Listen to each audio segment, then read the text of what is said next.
More relief for St. Louis renters as the eviction moratorium is extended starting tonight, on top of new financial assistance. But as Michelle Lee explains, some landlords and renters are still feeling left out. We just started buying houses, and next thing you know, we had 15 of them. Nick Kasoff is a mom and pop landlord in Ferguson. He says pandemic or not, he's always had to work with his tenants. So I've got great tenants, and for the most part, the rent is paid.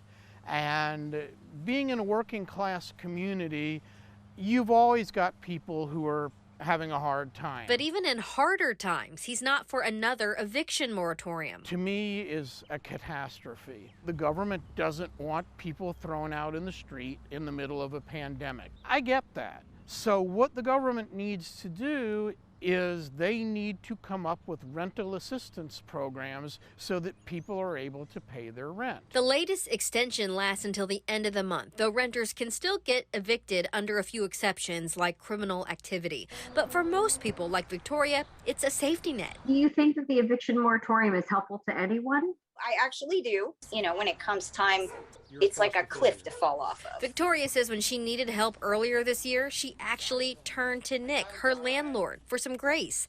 A bonus for renting from a small business owner instead of a corporation. Another reason she thinks an eviction moratorium is just a Band-Aid. It should be a part of a much more comprehensive, systematic aid. You can't have an eviction moratorium forever. In Ferguson, Michelle Lee, 5 on your side. St. Louis County recently started doling out nearly $30 million in federal aid for rental assistance.